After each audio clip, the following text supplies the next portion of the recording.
Je suis extrêmement réticent. Gants blancs jusqu'aux épaules, je peux comprendre. Mais à travers tout ça, il reste que l'industrie locale du commentaire est étonnamment muette. Joseph Facal. Joseph, je vais fouiller dans ta vie personnelle. Je veux savoir deux choses. Où est-ce que je suis?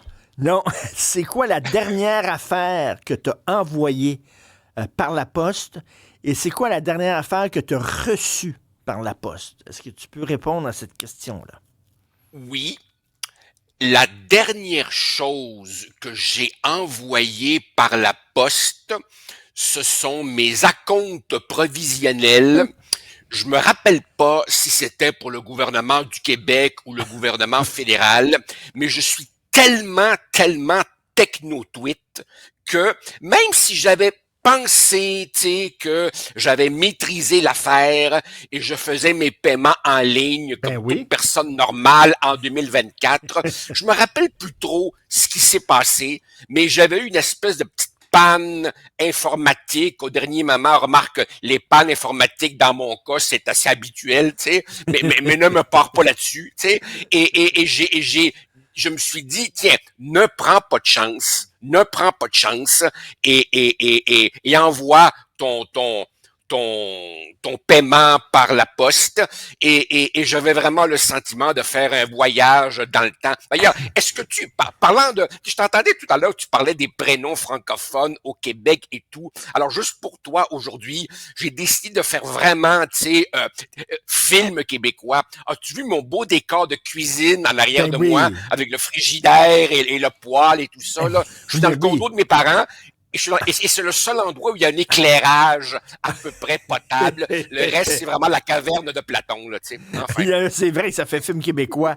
Et parce que, écoute, Post Canada, premièrement, là, moi, je me demande qu'est-ce que le gouvernement a fait dans la vente au détail avec la SAQ? C'est une question.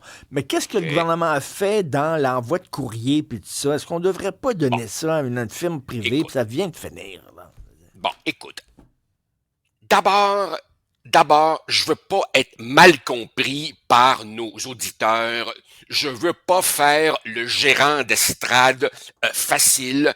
Ce sont des négociations difficiles.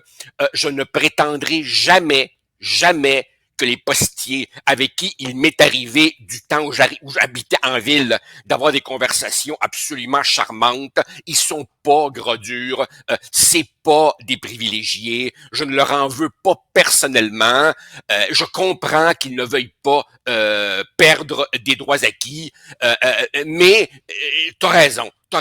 Il y a une question là, à se poser sur l'avenir de Poste Canada. À court terme, Richard, je suis pas insensible. Tu te rappelles, je sais pas si tu as connu ça, mais je me rappelle qu'à un moment donné, Poste Canada avait même une espèce de ligne 1-800 pôle Nord, puis tu avais une voix enregistrée qui demandait aux enfants « As-tu été sage? Oh, oh, oh, oh, oh. » Et ils embarquaient à fond. Tu sais, donc, je comprends qu'ils font des efforts. Je suis sensible au fait que des aînés qui sont à peu près dans ma catégorie de techno-tweet sont encore très vieille poste. Je comprends que beaucoup de gens attendent leur passeport pour partir, attendent les cartes de crédit. Tu as vu dans les journaux, là, Desjardins a un problème avec la livraison. Je comprends que certains attendent des chèques de subsistance. Je comprends que Poste Canada a mis en place un plan B pour aller chercher ton chèque plus rapidement. Mais quand tu es une personne à mobilité réduite, écoute, ça reste compliqué. Je comprends aussi les clubs de l'âge d'or, les organismes communautaires, toute une série de segments de notre société qui comptent encore sur la bonne vieille poste. Regarde, je te le dessine. Il y aura des factures en retard. Des gens vont forcément payer en retard. On va leur charger des pénalités pour retard. Et là, ils vont devoir expliquer que non, c'est pas moi, c'était la grève, Donc, je suis sensible à la complexité de la chose. Mais t'as raison. Écoute, 750 millions de déficit l'an dernier. À ce rythme-là, on devrait toucher le milliard de déficit cette année. Je pense qu'ils n'ont pas dégagé un surplus depuis 2016 Et forcément, écoute, quand tu es un monopole d'État, tu n'as aucun incitatif, en tout cas, peu d'incitatifs à innover. Et par définition, tu peux pas faire faillite puisque tu as toujours le gouvernement pour te renflouer. oui. Donc, je crois que ça fait un peu cliché, pardonne-moi, mais je pense qu'on pourrait saisir l'occasion pour le dire en langage technocratique, s'inspirer des meilleures pratiques dans d'autres pays. Voilà. Et quoi, dans d'autres pays, est-ce que c'est... il y a plusieurs pays où c'est privé, tout ce qui concerne la poste? Alors, il y a des pays qui ont tenté la privatisation complète, mais ça pose un problème. Pense-y. Qui dit privé dit nécessité de profit. Or, le Québec et le Canada ont une particularité. Ce sont des énormes territoires relativement peu peuplés, avec une faible densité, et donc des communautés à desservir très, très, très éloignées. Tu sais, acheminer la poste dans le fin fond de... Là, je veux pas faire de la peine en évoquant un village qui serait le symbole du creux, mais tu vois ce que je veux dire, là. Oui. Il y a des endroits bien, bien, bien loin. Acheminer ça en faisant un profit serait pas évident. Mais on peut certainement envisager au moins une privatisation partielle, c'est-à-dire mettre un actionnaire privé là-dedans, peut-être minoritaire, mais qui donnerait un coup de oomph nouveau là-dedans.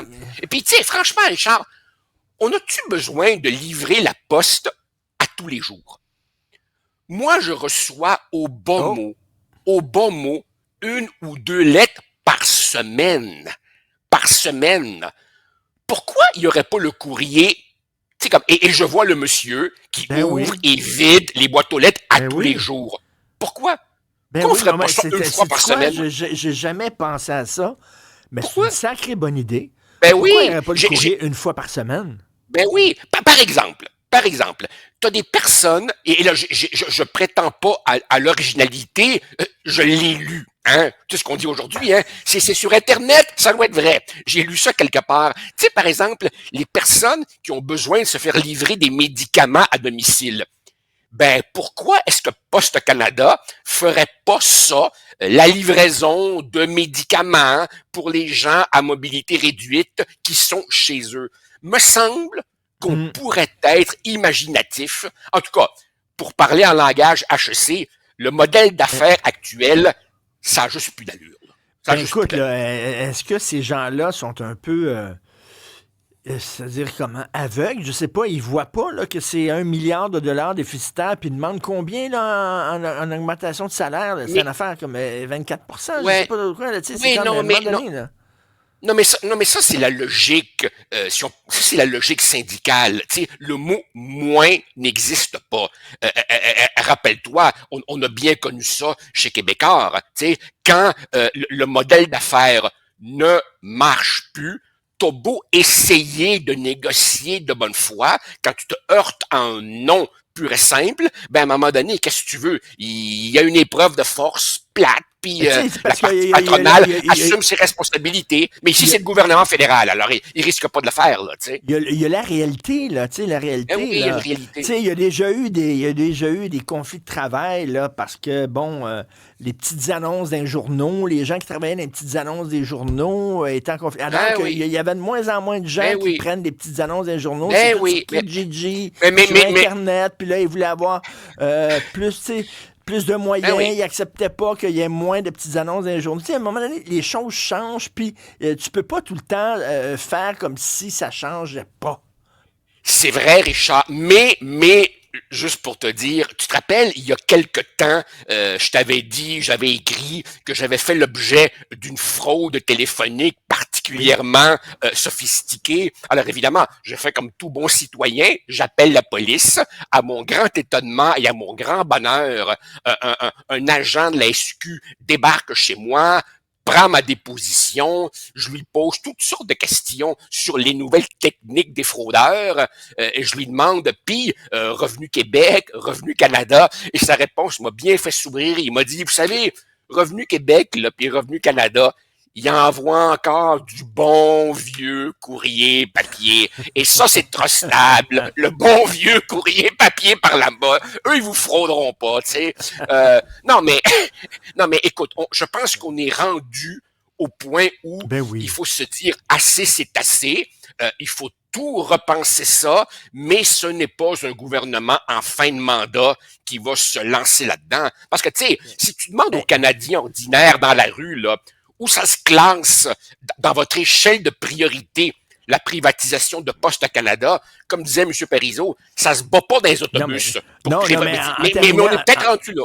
En terminant, Joseph, il y a 137 000 personnes qui attendent leur passeport. C'est pas rien. Veut dire. Puis là, on a l'impression que les négociations piétinent. Il n'y a rien qui se passe à ce prix. Là. À un moment donné, grouillez-vous. Là.